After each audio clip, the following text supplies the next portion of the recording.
Golden Globe nomination announcements. That is happening tomorrow morning. And by the way, etlive will be all over that, telling you exactly who is nominated for the 2019 Golden Globe Awards when they are announced early Thursday morning. Joining me now is Collider's senior editorial producer, Perry Nemiroff. Perry, we had to bring you on. You're our fave movie buff, and we know that you have a lot of thoughts on the Golden Globe noms. So with Perry here, we are going to break down the top 5 films that she thinks will garner in total the most nominations this year. So Perry, we're starting off strong with a film I'm obsessed with.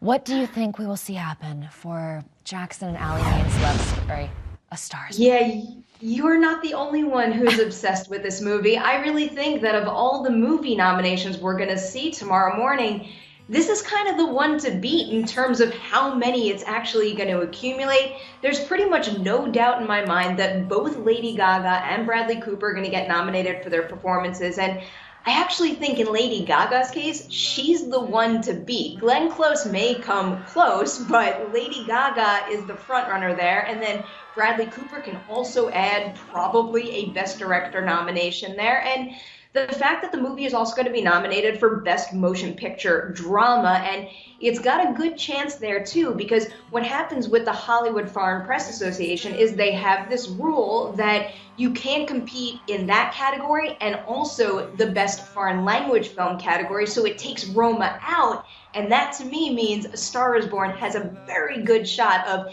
not just getting nominated, but winning this award. And on top of that, I haven't even mentioned Sam Elliott, who is probably going to get a supporting nomination for the movie as well. I'm glad you brought him up, Perry, because, and I just interviewed him last week, Sam Elliott, to me, like, as much as, of course, and I'm happy to talk about Lady Gaga and Bradley Cooper's insane performances in this movie, Sam Elliott steals every scene he's in, rightfully so. I cried in the scenes with him the most. Dave Chappelle, by the way, I know he's got a small part in that movie, but do you think that's enough for him to maybe get a Best Supporting Actor nod? He's great in A Star is Born.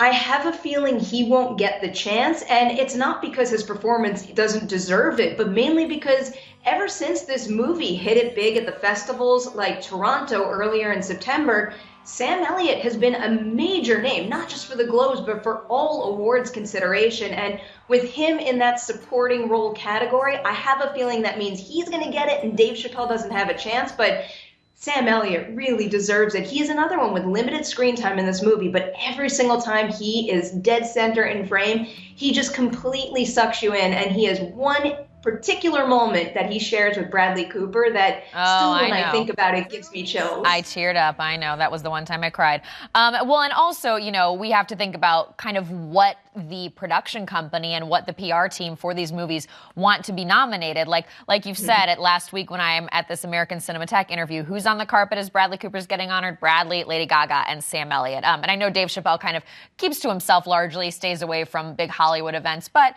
you know, you do have to go out and kind of campaign for and get your name out there with these awards. Maybe not so much with The Star is Born because it's been so huge, but you do have to do a little bit of press time. I also want to ask you, and I might have missed it if you mentioned it, Bradley Cooper, I think Best Director nom. Do you also think Best Actor nom? Maybe not a win, but I think he's going to get nominated.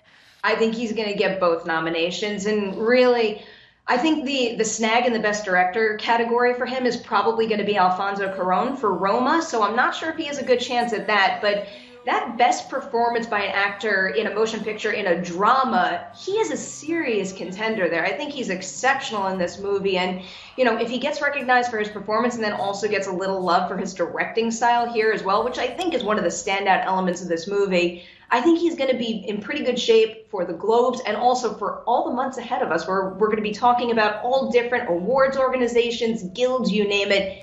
He is going to get a lot of love, and so is this movie overall. Yeah, Sam Elliott told me that in all of his decades in the industry, this stands out as just an incredibly transformative filming experience.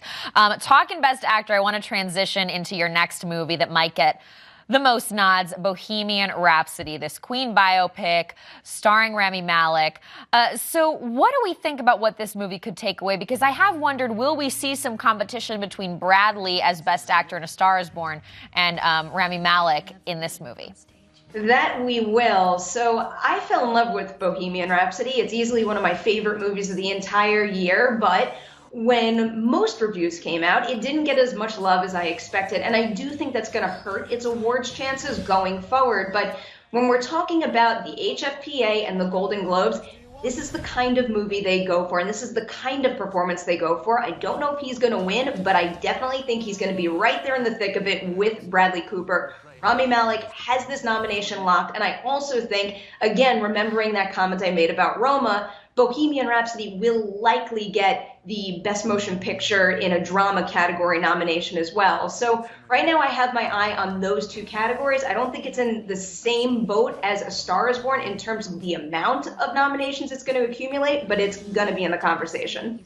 Well, and they remind me how this works, Perry, because I'm blanking. When they do the Globes, do they select what category? Because both of those movies could also be Best Picture musical, really, couldn't they? Yeah, that's what makes the Golden Globes so interesting, and that's also what makes it very difficult to look at specifically the Golden Globe nominations and say, oh, well, if that movie got nominated for a Globe, it's going to go on to get an Oscar. The fact that there's the drama category versus the comedy and musical category, it means that they won't correlate quite as much. And also, it's a nice thing because it does open up the door to have more movies recognized. Like all those celebrities you guys were talking about in that reel earlier were saying, one of the best times about this point in the year is just the idea of celebrating everything. So I think that's what we see by having both of these categories being recognized separate from one another.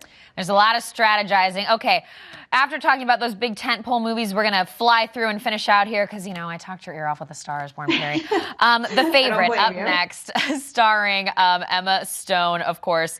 What do we think could happen for The Favorite? Speaking of strategizing with this one, they did a really interesting thing with this movie. They are pushing Olivia Colman for Best Lead Performance by an Actress. So she is definitely going to be in that conversation. And then we also have Emma Stone and Rachel Weisz who are being pushed in the supporting role. And really, when I look at the movie, I think any one of them could have fit in either category. But I do think we're going to have Olivia Colman in the mix. And then I am really rooting for both Emma Stone and Rachel Weisz to get nominated for this movie. Yeah, there could be a chance that maybe they'll split the votes. They might go for one over the other, but both are certainly deserving of this honor. Now, it hasn't even hit theaters yet, but what about Mary Poppins Returns? So Mary I didn't know it was Poppins eligible. Returns, It's coming very soon. A lot of people are going to see it. I have a very good feeling it's going to be a big hit this holiday season. But when I look at Mary Poppins Returns and specifically the HFPA for the Golden Globes, this is a Golden Globes movie. I mean, this is the kind of movie that gets in the mix because we have this musical or comedy category. And it's not to say that it's not a good movie. It just opens up the door to other possibilities. And that's where this one squeezes in. And it's going to get in multiple categories. I think it's going to get a Best Motion Picture nomination. I am also betting on Emily Blunt for Best Performance by an Actress.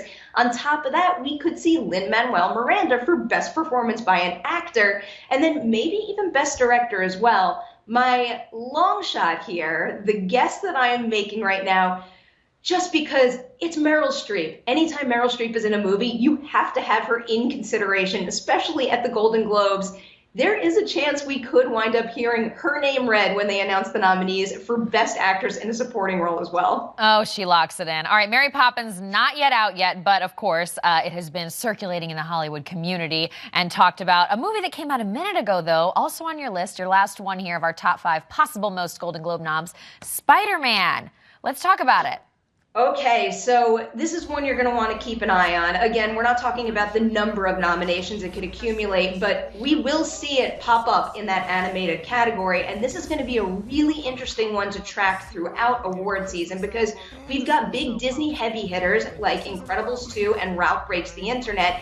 Then all of a sudden, this movie comes out. One, I highly recommend checking it out next weekend, but two, it's a movie that has a great story and also countless animation innovations that I think make it so worth being honored for everything they achieved in this movie this year. So I am rooting for it, one, to get the nomination, and two, to get the win. And not just at the Golden Globes, but I'm talking the long run. I want this movie to take all the awards. All right. And, I misspoke there, Perry. That movie is not out yet. It's coming out December 14th. What is the eligibility period for the Globes so everybody at home understands because they haven't seen these movies yet?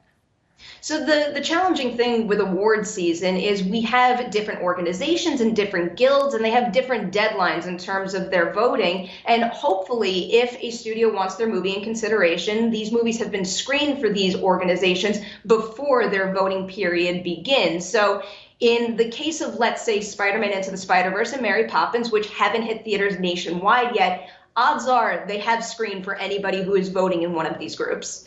Perry, thank you so much. We will speak to you more this week. Golden Globe nominations announced early Thursday morning. We will all be awake for it. Thanks, Perry.